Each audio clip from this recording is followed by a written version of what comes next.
Salut, c'est Trado. Voilà la vidéo de mise à jour pour l'indice parisien et pour Visiomed qui m'a été demandé de très nombreuses fois. Alors ce week-end exceptionnellement, j'ai pas fait de vidéo action parce qu'on m'a tellement demandé de faire le Dow Jones et le pétrole que j'ai dû passer à l'as les actions, mais je m'y remets dès cette semaine. Alors justement, je vous invite à regarder cet article cette vidéo que j'ai publié ce week-end sur l'occurrence ou la non-occurrence d'un bear market sur le Dow Jones, parce que bon, vous savez, finalement, qu'on le veuille ou pas, le CAC n'est qu'un pâle suiveur, et si on est rentré en bear market, c'est-à-dire en tendance baissière de long terme sur le dollar, c'est pas pareil que si ce n'est pas le cas. Et puis on sait également que le pétrole influence grandement la valeur des grandes actions pétrolières du CAC 40, donc ça joue. Donc je vous invite franchement à regarder cette vidéo qui est vraiment importante.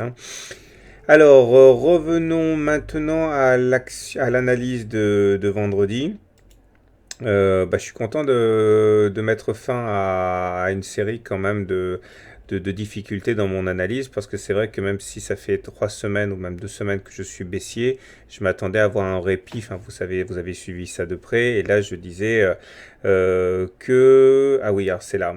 Ben, j'avais dit que la tendance était baissière, donc il y avait plus de chances de faire un plus bas que de ne pas en faire, et que j'étais inquiet de la tournure des événements. Et ce qui s'est passé aujourd'hui ne me rassure pas fondamentalement. Regardez pourquoi. Alors, on a fait un plus bas, on abandonne 0,5%. Alors, c'est pas complètement fortuit, puisque vous savez, on avait fait un T3. Regardez, la Bollinger Supérieure qui monte, la Bollinger Inférieure qui descend. Quand on clôture en dessous des Bollinger, eh bien, on a plus d'une chance sur deux de faire le coup suivant, eh bien, une nouvelle clôture hors des Bollinger. Ça a été fait ici, un T2, et puis le scénario n'avait pas changé. Bollinger inférieur qui descend, Bollinger supérieur qui monte, donc on avait en plus d'une chance sur deux de faire un T3, c'est chose faite maintenant. Et malheureusement, j'ai envie de dire, on a encore une fois plus d'une chance sur deux de faire un T4, donc pour demain, puisqu'on est encore en dessous de la Bollinger avec une sale bougie, puisque regardez la configuration, elle me fait penser à certains égards à ce qui s'est passé sur la séance de vendredi, à savoir il y a eu une impulsion haussière, on a vraiment voulu y croire, on a réintégré les Bollinger en séance, mais on n'a pas réussi à les tenir. Et donc du coup on a replongé, on termine sur les plus bas du jour. Regardez, pas de mèche basse, ça veut dire abandon des haussiers qui ont quitté le navire, et on termine vraiment de manière assez triste sur les plus bas du jour. Alors c'est dû à quoi? J'ai parlé déjà du fait qu'on avait fait des clôtures en dessous des Bollinger, mais regardez, depuis qu'on a cassé cette oblique noire là, eh bien il y a un peu le feu au lac. Alors, au niveau des objectifs, bon, on est toujours en tendance baissière, mais jusqu'où, jusqu'à quand? Alors, on avait parlé de ce gap là, dont on ne savait pas vraiment s'il s'agissait d'un gap d'essoufflement ou un gap de continuation. Bon, il est avéré qu'il n'est pas rebouché. Donc, si on part du principe que c'est un gap de continuation, vous prenez la distance parcourue sur la dernière jambe de baisse là, celle qu'il y a eu entre ce gap là et ce gap là. Vous le reportez et ça vous donne un objectif de 4294 à peu près. Ça veut dire qu'il y a encore de la marge à la baisse. Pas énormément, puisque vous allez avoir les 4294. Il y a beaucoup de traders qui vont sortir de leur trade ici. Et également, vous avez un plus bas ici, sur les 29, sur le plus bas du 29 septembre à 4276. Donc là aussi, ça devrait commencer à se racheter un petit peu. Il demeure que je pense que vu qu'on est en tendance baissière, on n'a pas encore fait les plus bas. Les indicateurs techniques n'ont pas changé, ils sont toujours aussi horribles. Le stochastique est dans sa zone de survente, le MACD est en dessous de son signal, le momentum est négatif, le CCI est dans sa zone de survente, là où on n'est pas censé acheter. Les volumes sont médiocres, on va dire, et le RSI renvoie lui maintenant un message de vente aussi, puisqu'il est passé dans sa zone de survente, puisqu'il est en dessous de il est en dessous de 30, il a maintenant. Alors c'est pas flagrant, mais bon, c'est un élément supplémentaire qui montre la mainmise des baissiers sur les cours. Alors également, il est intéressant de basculer sur les unités longues pour trouver des supports. Bon, on n'a rien de spécial sur l'hebdomadaire. On voit bien qu'on a la voie qui est ouverte pour aller chercher le précédent plus bas à 4284. Et en mensuel, par contre, là, c'est intéressant parce qu'on a du support en mensuel. au regard du fait que la lagging span est en train de se cogner contre les cours et contre la SSB. La SSB n'est jamais facile à casser à la baisse, donc on pourrait avoir éventuellement un excès baissier, mais ça devrait mettre fin quand même temporairement à la baisse, hein, cette histoire. D'autant qu'on s'éloigne singulièrement de la Tenkan, et quand on s'éloigne trop de la Tenkan, généralement il y a des forces de rappel qui font qu'on va la retourner la chercher, hein. Donc voilà ce que je pouvais dire, mais cette fois-ci je ne vais pas me faire avoir, hein, comme la dernière fois. Je vous propose une petite analyse intermarché pour... enfin multimarché, intermarché, c'est un supermarché. Donc regardez, c'est là. Je vous propose rapidement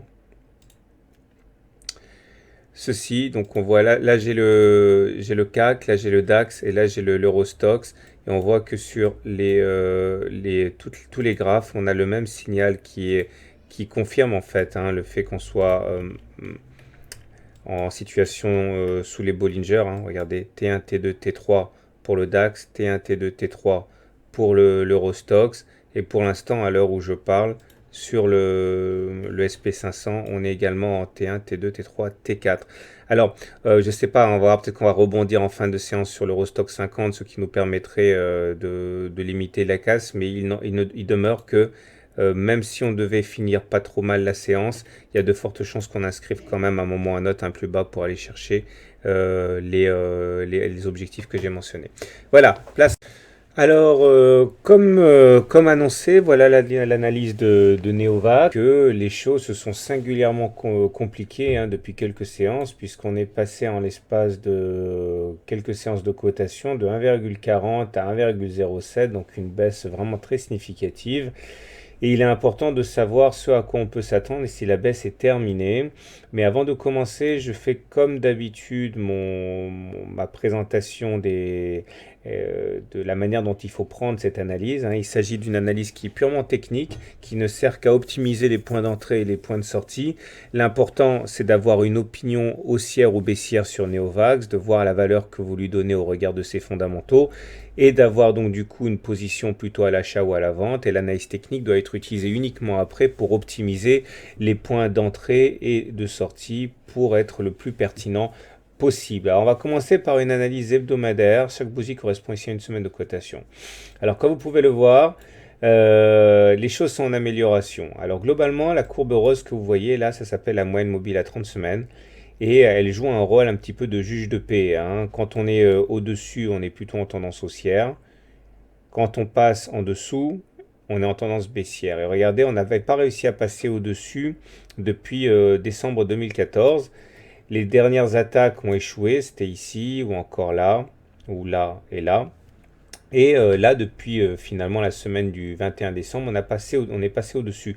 Alors ça, c'est pas mal. Ça veut dire quand même on est en train d'essayer d'inverser la tendance et de la mettre en tendance haussière. Maintenant, pour vraiment bien faire, il faudrait que cette même moyenne mobile à 30 semaines devienne croissante, c'est-à-dire qu'elle monte, comme ça a été le cas ici, hein, parce que là, on se retrouverait dans une situation très agréable. Pour l'instant, on est simplement au-dessus d'une moyenne mobile à 30 semaines qui est plate. On va dire que la tendance est neutre au regard de cet indicateur, pas encore haussière, mais en tout cas, elle est plus baissière. Autre élément qui est très important à prendre en considération, c'est l'observation des pics et des creux. Comme vous pouvez le voir, pour l'instant encore, les pics, ok, on les voit ici, sont descendants.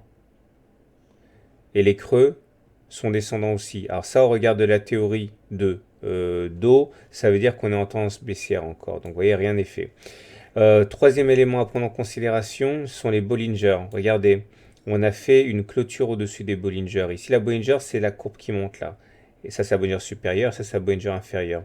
Et comme vous pouvez le voir, on a fait deux clôtures au-dessus des Bollinger supérieures. Et il faut savoir que si on devait clôturer aujourd'hui, mais c'est absurde parce qu'on n'est que lundi, mais si on devait clôturer aujourd'hui, normalement, il faudrait s'attendre à aller chercher un moyenne mobile à cette période, à cette semaine ici, qui est actuellement à 0,97. Bon, on va la monter au fur et à mesure, mais regardez par exemple ici, vous voyez, on clôture au-dessus. Quand on réintègre les Bollinger, généralement, on va faire touchette avec la M7 ici. Alors, ça ne fonctionne pas à tous les coups, mais ça fonctionne quand même souvent. Là, pareil, quand ça clôture en dessous, et qu'on réintègre les Bollinger, on va faire touchette avec la M7. Mais j'insiste, on n'est que lundi. Donc si on clôture en fin de semaine en dessous de la Bollinger inférieure, là effectivement il faudrait s'attendre à aller toucher la M7, mais on n'y est pas encore. Je voudrais maintenant rajouter l'Ishimoku parce que c'est très important, l'Ishimoku, pour voir la tendance. Voilà où on en est. Alors je vais enlever la moyenne mobile à 30 semaines, ça sera plus clair, et les Bollinger aussi.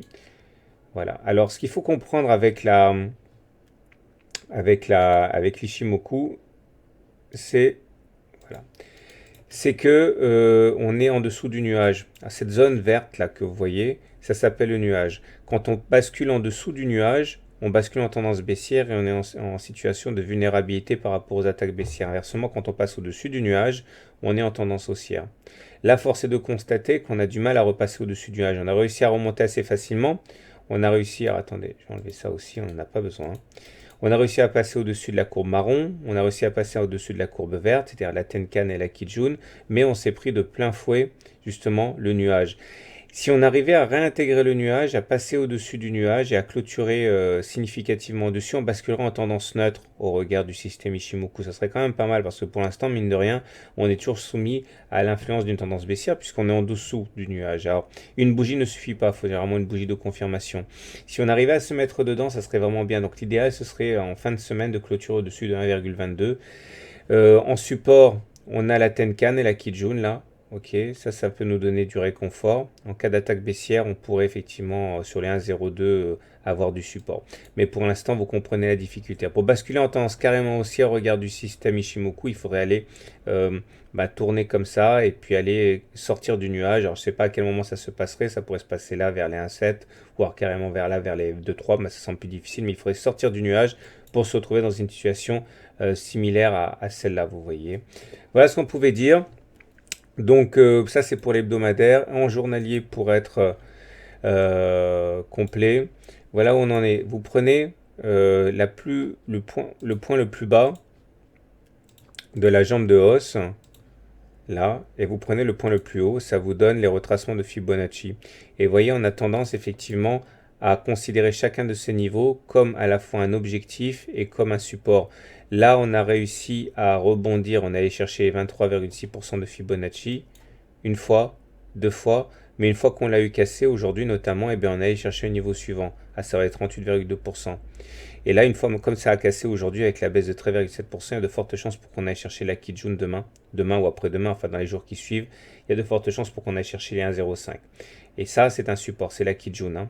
La même Kijun qu'on a retrouvée en hebdomadaire, on la retrouve en journalier. La bonne nouvelle, c'est que ça joue un rôle de support. Ok, donc il faut garder ça à l'esprit. Maintenant, si on devait casser significativement le niveau des 50% de Fibonacci, vous avez compris que l'objectif serait d'aller chercher le niveau suivant à 0,97. Donc, pour faire simple et pour résumer, la tendance hebdomadaire, elle est pas haussière pour l'instant. Elle est toujours baissière au regard du système Ishimoku, baissière au regard du système de dos, mais neutre à haussière au regard du système Weinstein, donc balotage favorable au baissier quand même. Si on arrivait à clôturer dans le nuage à 1,25, on serait en tendance neutre, ça serait bien.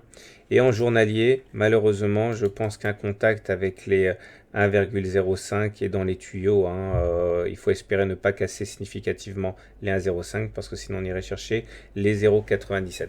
Voilà ce que j'avais à dire sur Neovax. Maintenant, j'insisterai. Le plus important, c'est d'avoir une conviction haussière ou baissière sur la valeur au regard des fondamentaux. L'analyse technique ne peut être utilisée que pour le timing. C'est très important. Voilà, bonne soirée, bon trade et à demain pour la mise à jour. Et si vous découvrez mon travail ce soir, n'hésitez pas à demander votre livre d'analyse technique gratuit. Hein, il suffit d'envoyer e-book gratuit à tradosorgmail.com et je me ferai un plaisir de vous envoyer ça par mail. C'est sans obligation d'achat. Vous recevrez votre vidéo gratuite, vos cahiers d'exercice, le livre, etc. Tout ça directement dans les 24 heures dans votre boîte aux lettres. À demain pour la mise à jour. Ah, et n'oubliez pas non plus que quand je ne peux pas faire d'analyse technique, on peut toujours aller voir le Trado Screener. Hein, il vous donne... alors attendez, non, c'est pas là. C'est... je sais plus où c'est. Mais vous allez sur le site. Ok. Et vous trouverez le Trado Screener. C'est en accès gratuit. Ça vous donne une note de tendance toutes 2 fois par semaine. Voilà. À demain pour la mise à jour.